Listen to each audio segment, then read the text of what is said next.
Hi students, భారత రాజ్యాంగానికి రాజకీయ వ్యవస్థ వీడియోస్కి స్వాగతం సుస్వాగతం.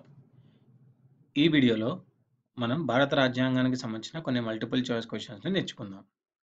ఫస్ట్, ఈ కమిషన్ల స్థాయికి సంబంధించి వీటిని గమనించి క్రింది కోడ్ల ద్వారా జవాబును ఎంచుకోండి. ఏ. జాతీయ షెడ్యూల్ కులాల కమిషన్ ఒక చట్ట సంస్థ. బి. జాతీయ మహిళా కమిషన్ ఒక రాజ్యాంగ సంస్థ. సి. జాతీయ షెడ్యూల్ తెగల కమిషన్ ఒక రాజ్యాంగ సంస్థ. డి. జాతీయ వెనుకబడిన తరగతుల కమిషన్ ఒక సంస్థ. సో ఇందులో వచ్చేసి జాతీయ షెడ్యూల్ కులాల కమిషన్ ఒక చట్ట సంస్థ, ఇది రాంగ్ అండి. జాతీయ మహిళా కమిషన్ ఒక రాజ్యాంగ సంస్థ, ఇది కూడా రాంగ్. జాతీయ షెడ్యూల్ తెగల కమిషన్ ఒక రాజ్యాంగ సంస్థ, ఇది కరెక్ట్.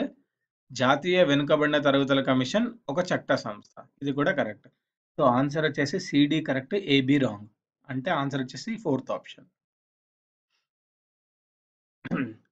సెకండ్, లోక్సభచే ఆమోదించబడిన రాజ్యాంగం బిల్లు 2014 ఈ కింది వాన్లో దేన్ని ప్రవేశపెట్టాలని ఉద్దేశించినది?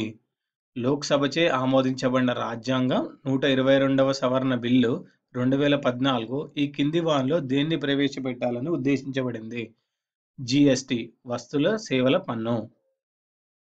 ఈ కింది కమిటీలలో ఏది పార్లమెంటు స్థాయి కమిటీ కాదు? ఈ కింది కమిటీలలో ఏది పార్లమెంటు స్థాయి కమిటీ కాదు? విత్త మంత్రిత్వ శాఖ సంప్రదింపుల కమిటీ. ఈ విత్త మంత్రిత్వ శాఖ సంప్రదింపుల కమిటీ అనేది పార్లమెంటు స్థాయి కమిటీ కాదు.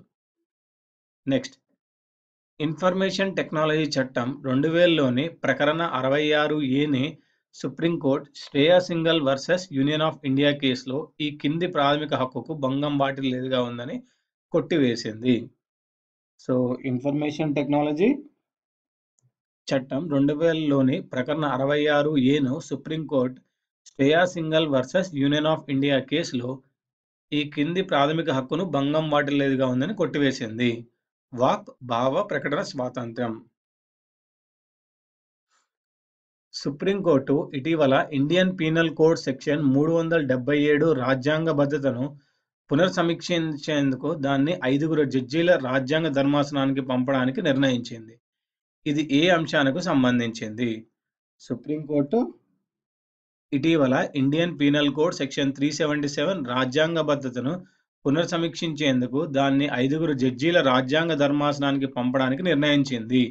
ఇది ఏ అంశానికి సంబంధించింది? లెస్బియన్, గే, బైసెక్షువల్, ట్రాన్స్జెండర్ అంశాలండి. Next, Subrahmanya Swamy versus union of India 2016 కేసులో సుప్రీంకోర్టు ఈ కింద పేర్కొనబడిన దాన్ని వాక్ మరియు భావ ప్రకటన స్వేచ్ఛకు భంగం కలిగించడం లేదని తీర్పునిచ్చింది. Subrahmanya Swamy versus union of India 2016 కేసులో సుప్రీంకోర్టు ఈ కింద పేర్కొనబడిన దాన్ని వాక్ మరియు భావ ప్రకటన స్వేచ్ఛకు భంగం కలిగించడం లేదని తీర్పునిచ్చింది. క్రిమినల్ పరువు నష్టం.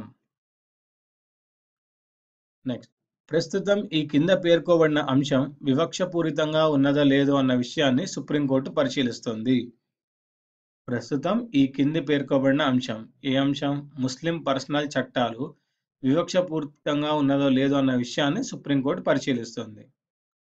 నెక్స్ట్, ఈ మధ్యనే బాంబే హైకోర్టు ఈ కింది మతపరమైన సంస్థలోనికి మహిళలకు ప్రవేశ హక్కు కల్పించింది.